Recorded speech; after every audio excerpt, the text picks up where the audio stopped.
Di tengah riuhnya abad ke-20 yang penuh dengan gejolak politik, revolusi, dan perang ideologi, lahirlah seorang tokoh yang kelak menjadi simbol perlawanan global, Ernesto Che Guevara. Lahir pada 14 Juni 1928 di kota Rosario, Argentina, Che tumbuh di lingkungan keluarga kelas menengah yang sederhana namun berpendidikan. Sejak kecil, ia harus berjuang melawan penyakit asma kronis yang kerap menyerang, membuatnya sering terengah-engah bahkan untuk aktivitas ringan. Namun justru dari keterbatasan fisiknya itu, lahirlah tekad baja yang tidak mudah menyerah. Che muda mengisi masa kecilnya dengan membaca banyak buku, filsafat, sastra, hingga sejarah perang, yang membentuk pikirannya menjadi kritis dan visioner. Meski tubuhnya sering lemah, jiwa petualangnya tidak pernah padam. Ia gemar bermain catur, membaca hingga larut malam, dan menjelajah lingkungan sekitar.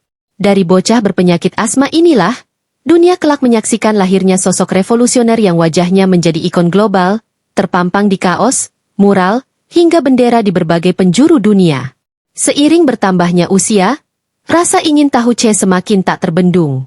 Ia bukan sekadar membaca buku untuk hiburan, tetapi benar-benar menyelami gagasan-gagasan besar yang membicarakan tentang keadilan, kemerdekaan, dan perjuangan melawan penindasan. Ia mengagumi karya-karya penulis besar seperti Karl Marx, Freud, dan Pablo Neruda, yang secara perlahan membentuk sudut pandangnya terhadap dunia. Namun, bukan hanya buku yang membuatnya berpikir, melainkan juga pengalaman nyata ketika ia berkeliling dengan sepeda motor melintasi berbagai pelosok Amerika Latin.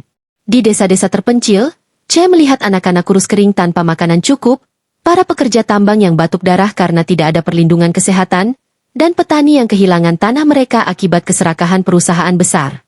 Pemandangan itu begitu membekas di hatinya, menimbulkan amarah sekaligus empati yang dalam. Dari sanalah lahir keyakinan dalam dirinya, hidup bukan hanya untuk diri sendiri, melainkan untuk melawan ketidakadilan yang menindas rakyat. Foreshadow ini menjadi isyarat jelas bahwa Che muda tidak akan berhenti hanya sebagai dokter atau pembaca buku, tetapi akan menempuh jalan penuh bahaya sebagai revolusioner yang mengubah sejarah. Awal 1950-an menjadi periode yang mengubah arah hidup Ernesto Che Guevara. Setelah lulus sebagai dokter, ia semakin sering berinteraksi dengan kaum miskin dan tertindas yang membutuhkan perawatan medis namun tidak mampu membayar. Dari situ, Che mulai merasa bahwa profesinya saja tidak cukup untuk memperbaiki dunia. Pada tahun 1955 di Meksiko, ia dipertemukan dengan sosok yang kelak menjadi sahabat sekaligus pemimpin revolusinya, Fidel Castro. Pertemuan itu bukan sekadar perjumpaan biasa, melainkan seperti api yang bertemu dengan bahan bakar. Che yang membawa semangat ideologi dan analisis intelektual berpadu dengan Fidel yang memiliki karisma kepemimpinan serta visi strategis menggulingkan rezim Fulgencio Batista di Kuba. Mereka berdiskusi berjam-jam tentang masa depan Amerika Latin, tentang bagaimana rakyat harus mengambil alih nasibnya sendiri dari cengkeraman tirani. Che akhirnya membuat keputusan besar, meninggalkan kenyamanan karir sebagai dokter, dan memilih jalan penuh risiko sebagai gerilyawan. Ia tahu jalannya akan penuh darah, peluru, dan pengorbanan, tetapi ia merasa inilah panggilan hidupnya yang sesungguhnya.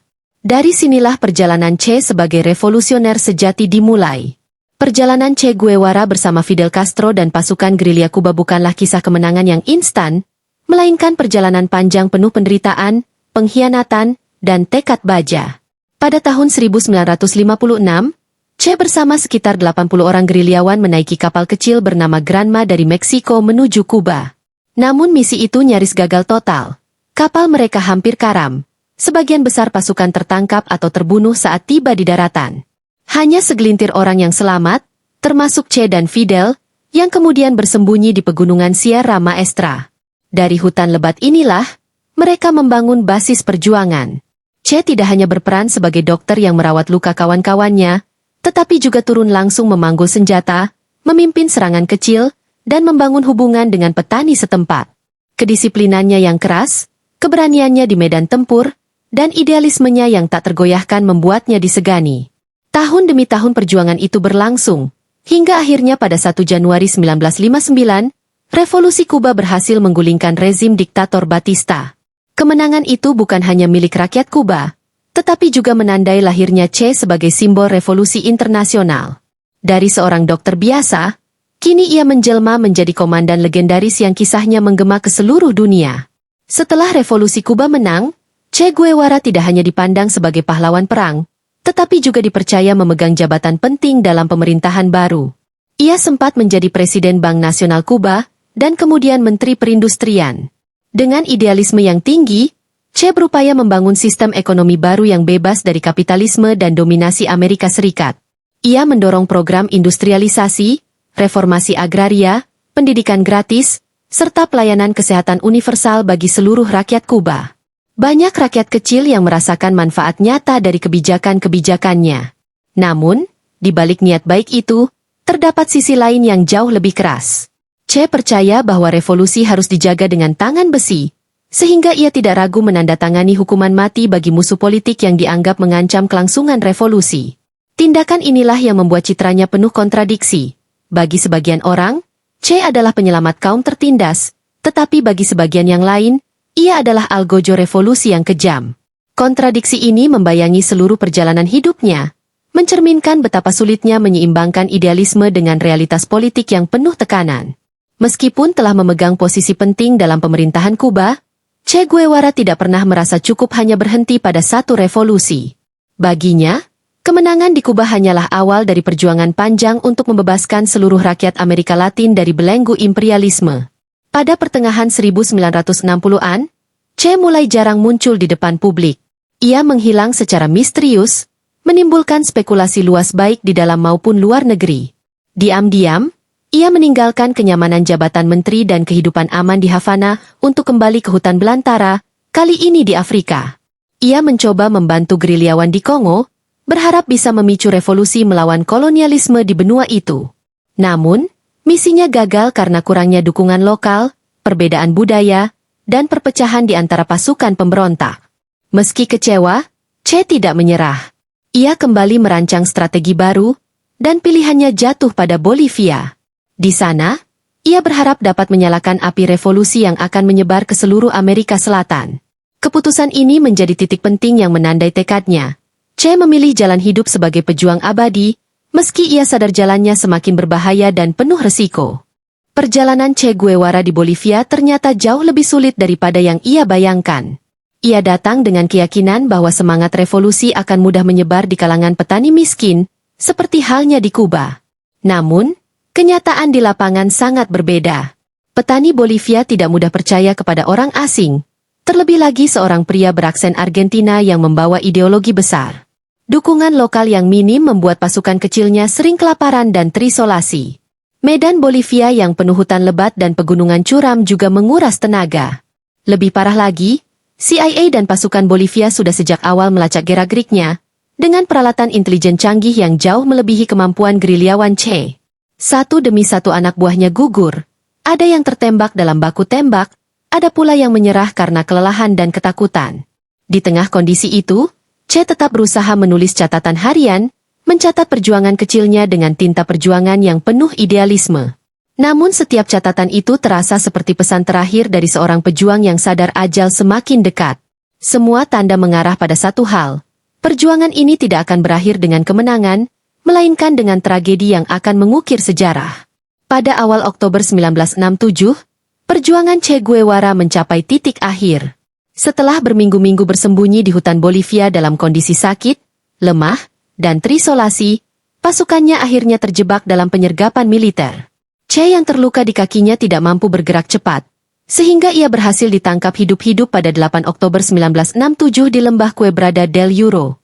Kabar penangkapannya segera menyebar, membuat pemerintah Bolivia dan CIA merasa lega karena simbol revolusi internasional akhirnya jatuh. Che kemudian dibawa ke sebuah sekolah kecil di desa La Higuera, dijaga ketat oleh tentara.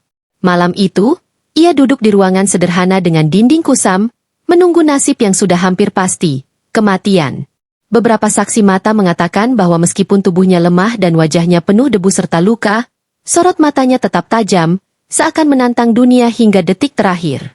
Esok paginya, 9 Oktober 1967, Che Guevara dieksekusi dengan tembakan. Tubuhnya kemudian dipamerkan kepada publik untuk membuktikan bahwa musuh terbesar mereka telah tiada. Namun ironisnya, momen itu justru melahirkan sebuah ikon abadi, karena gambar tubuh Che yang gugur diabadikan dan kemudian tersebar ke seluruh dunia.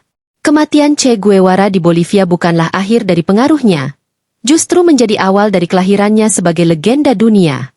Foto tubuhnya yang terbujur kaku, diambil oleh wartawan dan pihak militer, tersebar luas hingga ke berbagai negara.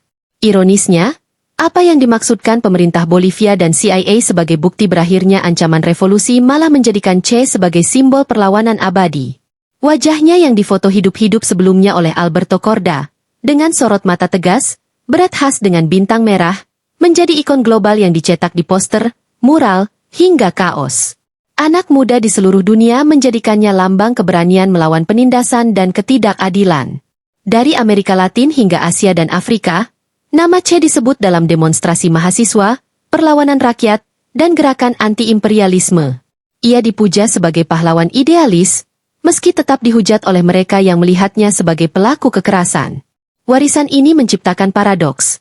Che mungkin gagal menyalakan revolusi di Bolivia, tetapi semangatnya justru melintasi batas negara dan generasi, menjadikannya sosok yang hidup jauh melampaui kematiannya.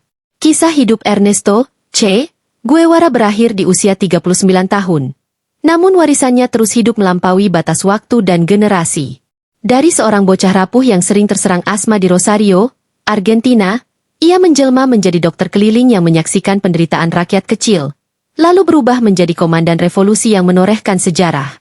Hidupnya adalah perjalanan penuh idealisme, kontradiksi, dan pengorbanan. Sebagian orang mengingatnya sebagai pahlawan yang memperjuangkan kaum tertindas, sementara sebagian lain mencapnya sebagai sosok keras yang tak segan menggunakan kekerasan demi cita-cita. Namun satu hal yang tak terbantahkan, Che Guevara meninggalkan cerita yang lengkap dan utuh.